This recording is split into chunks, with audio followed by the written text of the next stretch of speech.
नमस्कार दोस्तों, आप सभी का मेरे YouTube चैनल पर बहुत बहुत स्वागत है। मैं निशा चौधरी आज बात करने वाली हूँ सजीव एवं निर्जीव वस्तुओं में क्या अंतर होता है, पेड़ पौधों में क्या अंतर होता है और प्राकृतिक और मानव निर्मित वस्तुओं के बारे में भी हम कुछ जानेंगे। इससे पहले मैं सजीव निर्जीव वस्तुएं क्या होती हैं और सजीव वस्तुओं के क्या लक्षण हैं इसके बारे में जान चुकी हैं और मैंने उस वीडियो में आपको सिलेबस भी बताया है कि आपको कौन कौन से टॉपिक हैं जो आपको कवर करने हैं। अगर वो वीडियो आपने ना देखी हो तो मैंने डिस्क्रिप्शन में नीचे लिंक दिया हुआ है, आप उसे जाकर ज़रूर देख लें, जिससे आपको पता चलेगा कि सिलेबस क्या क्या है और कौन कौन से ऐसे टॉपिक हैं जो हमें कवर करने हैं। मेरी आप सभी से रिक्वेस्ट है कि आप इस वीडियो को एंड तक देखें। अगर वीडियो अच्छी लगे तो इसे लाइक शेयर और अगर मेरे चैनल पर आप नए हैं तो मेरे चैनल को सब्सक्राइब जरूर कर लें। तो चलिए शुरू करते हैं। तो सबसे पहले बात कर लेते हैं सजीव तथा निर्जीव वस्तुओं में अंतर, यानी कि सजीव और निर्जीव में क्या अंतर होता है इसके बारे में, यानी कि difference between the living and non living things. तो इसमें मैंने 3 कॉलम्स बनाए, जिसमें पहले क्या है कि जो जो उनसे पॉइंट्स हैं उनको लिखा है, यानी कि अंतर का आधार क्या है। उसके बाद में सजीव में क्या होता है और निर्जीव में क्या होता है। तो सबसे पहले बात करते हैं निश्चित आकार तथा माप। सजीवों की प्रकृति एवं आकार निश्चित होता है। हमने सजीवों के जब लक्षण पढ़े थे तो उसमें भी पढ़ा था कि जो सजीव है उनकी प्रकृति और जो उनका आकार होता है वो कैसा होता है, निश्चित होता है।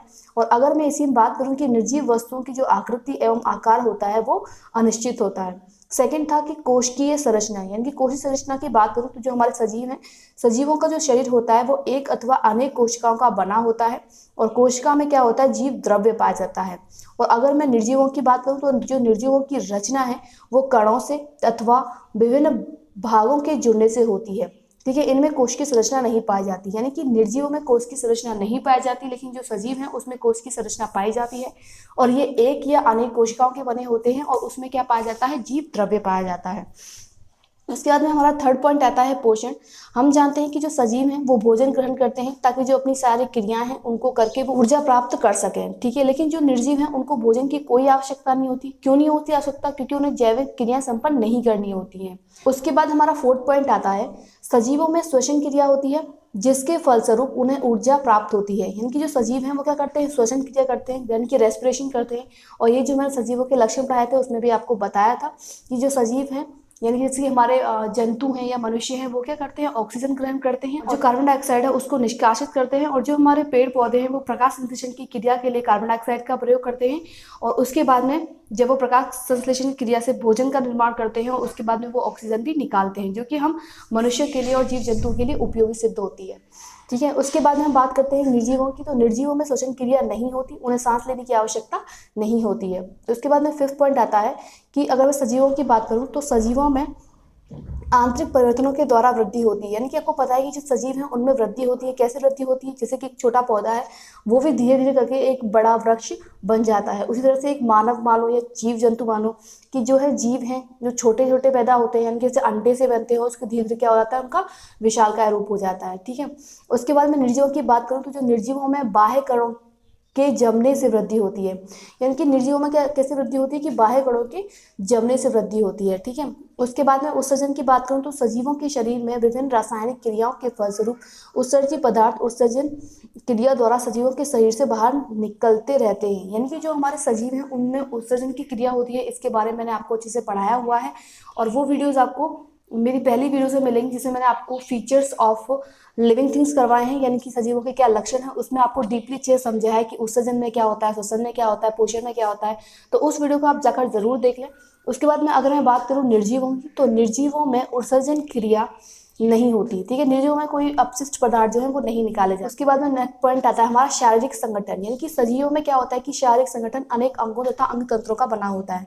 हम जानते हैं जो भी सजीव है उनका क्या जो शरीर बना होता है वो हमारे अनेक प्रकार के सेल से बनता है और सेलों के ग्रुप को क्या बोलते हैं, हम लोग बोलते हैं ऊतक। और ऊतक से क्या बनता है, और ऊतक के ग्रुप से क्या बनता है, अंग बनते हैं और अंगों के जो ग्रुप से बनता है हमारा अंग तंत्र। यानी कि जो सजीवों का शरीर होता है, शारीरिक संगठन होता है, वो अंग अथवा अंग तंत्रों से बना होता है। यानी कि अगर मैं निर्जीवों की बात करूं तो निर्जीवों के आकार का गठन उनके तत्वों या अन्य तत्वों के भागों को जोड़ने से होता है। जैसे विभिन्न धातुओं के बने भागों में क्या स्कूटर, रेल, कार, जहाज आदि की रचना होती है। करते हैं प्रजनन। हम जानते हैं जो सजीव है वो सभी क्या करते हैं, प्रजनन करते हैं, यानी कि अपनी जैसी संतान उत्पन्न करने की क्षमता वे रखते हैं। अगर मैं बात करूँ निर्जीवों की, तो निर्जीवों में ऐसी कोई प्रजनन क्षमता नहीं पाई जाती। उसके बाद में जीवन चक्र के बारे में मैंने आपको बताया था कि जो सजीव होते हैं उनमें एक निश्चित जीवन चक्र होता है। वे जन्म लेते हैं, वृद्धि करते हैं और अंततः क्या होता है, उनकी मृत्यु हो जाती है। लेकिन अगर मैं बात करूँ निर्जीवों की, तो निर्जीवों की ऐसी कोई जीवन चक्र नहीं होता। उसके बाद में नेक्स्ट पॉइंट आता है गति, यानी कि जो सजीव हैं वो क्या करते हैं, आंतरिक शक्ति के कारण गति करते हैं। यानी कि जैसे हमारे जीव जंतु है या मनुष्य है, वो अपनी आंतरिक शक्ति के कारण एक स्थान से दूसरे स्थान पर आसानी से आ जा सकते हैं, ठीक है। लेकिन बात करें निर्जीवों की, तो निर्जीवों में इस प्रकार की गति नहीं होती, केवल बाह्य शक्ति के कारण गति होती है। जैसे हमारी टेबल है, तो वो ऐसा नहीं है कि वो अपने आप खिसक जाएगी, उसको अगर बाहर फोर्स लगा जाएगा, मान लो कि अगर हम खिसकाना चाहेंगे तभी वो खिसक सकती है, तभी उसमें गति हो सकती है। उसके बाद में सजीव और निर्जीवों में अंतर में सबसे लास्ट पॉइंट आता है हमारा संवेदनशीलता तथा अनुकूलनता। इसमें है सभी सजीव बाह्य उद्दीपनों के प्रति प्रतिक्रिया यानी कि संवेदनशीलता को प्रदर्शित करते हैं तथा अपने को वातावरण के अनुकूल ढाल लेते हैं। आपको सजीवों के बारे में ये चीज़ पता होगी, जैसे कि हमारा अगर मैं पेड़ पौधों की बात करूँ तो जैसे छुई मुई का पौधा है, अगर उसको हम छूते हैं तो उसमें इतनी संवेदनशीलता होती है कि उसे पता चल जाता है कि कोई उसे छू रहा है और वो क्या होता है, सिकुड़ जाता है। अगर हम मनुष्य की बात करें तो हमें इतनी संवेदनशीलता होती है कि अगर हमारे कहीं चोट लग जाए या कट जाए तो हमें दर्द होता है। तो ये सब चीज़ क्या होती है, हमारी संवेदनशीलता होती है। निर्जीव वस्तु है उनमें ये संवेदनशीलता का जो गुण है वो नहीं पाया जाता, कि उनमें अगर उनको हम कितना भी पीट ले या मार ले तो उनको दर्द नहीं होता। ठीक, तो अभी हमने क्या पढ़ा कि सजीव और निर्जीव वस्तुओं में क्या अंतर है। उसके बाद में नेक्स्ट हम पढ़ लेते हैं कि प्राकृतिक और मानव निर्मित वस्तुएं क्या होती हैं और कौन कौन सी है वो वस्तुएं जो प्रकृति द्वारा बनाई गई हैं और मानव के द्वारा बनाई गई। क्वेश्चन आता है कि प्राकृतिक एवं मानव निर्मित वस्तुओं का वर्गीकरण कीजिए। ठीक है, इसमें हमें क्या करना है कि जो मानव निर्मित वस्तुएं हैं या फिर जो प्राकृतिक वस्तुएं उनका हमें क्या करना है, वर्गीकरण करना है। तो सबसे पहले हम बात करते हैं कि जो प्राकृतिक वस्तुएं हैं वो होती क्या है। प्राकृतिक वस्तुएं यानी कि नाम से पता चल रहा है कि वे वस्तुएं जो प्रकृति द्वारा हमें दी गई हैं वो क्या कहलाती हैं, प्राकृतिक वस्तुएं कहलाती हैं। उनमें हमारी कौन कौन सी आती है, जैसे वनस्पति जो कि हमें प्रकृति द्वारा दी गई है। उसके बाद में खनिज पदार्थ जो कि हमें प्रकृति द्वारा दिए गए हैं, जैसे हमारा कोयला, ग्रेफाइट, चांदी, सोना, पेट्रोल, मिट्टी का तेल, ये सब क्या है जो कि हमें किसके द्वारा दी गई हैं, प्रकृति के द्वारा दी गई हैं और ये हमारे लिए उपयोगी सिद्ध होती हैं। उसके बाद में नेक्स्ट है हमारा जीवों की उत्पत्ति, यानी कि प्रकृति ने हमें कुछ जीव दिए हैं जैसे भेड़, बकरी, गाय, भैंस, मधुमक्खी। के बाद में बात करते हैं जल जो है ये भी हमें प्रकृति द्वारा दिया गया है। चट्टानें जो है वो भी हमें प्रकृति द्वारा दी गई हैं।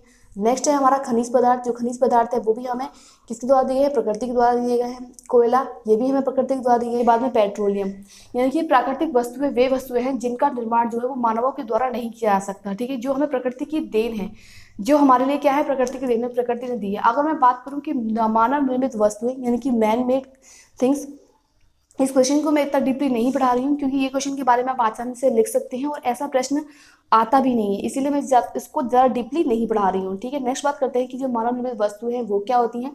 तो हमारे दैनिक जीवन में आने वाली अनेक वस्तुएं सामग्री बाजार में उपलब्ध हैं। उदाहरण जैसे टेलीविजन, रेडियो, यानी कि मानव निर्मित वस्तुओं, यानी कि आपको समझ जाना है कि वे वस्तुएं जिनका निर्माण मानव या मनुष्य ने किया है उन्हीं को हम क्या कहते हैं, मानव निर्मित वस्तुएं कहते हैं। और ये जो विभिन्न प्रकार की वस्तुएं यहाँ पर लिखी हुई हैं ये सब क्या है, मानव निर्मित वस्तुएं हैं। अभी हमने क्या पढ़ा कि प्राकृतिक एवं मानव निर्मित वस्तुएं कौन सी होती हैं और कौन कौन सी वस्तुएं हैं जो प्रकृति द्वारा दी गई हैं और कौन कौन सी वस्तुएं वे हैं जिन्हें मानव ने निर्मित किया है। उसके बाद में नेक्स्ट बात कर लेते हैं जो कि हमारा मोस्ट इंपॉर्टेंट क्वेश्चन है और मोस्टली ये क्वेश्चन पूछा भी जाता है कि पेड़ पौधे एवं जंतुओं में क्या अंतर होता है। तो यहाँ पर मैंने दो कॉलम बनाए हैं जिसमें एक साइड में लिखा है पेड़ पौधे और दूसरी साइड में है हमारा जंतु, और इसमें हम बताएंगे कि इनमें क्या डिफरेंस है।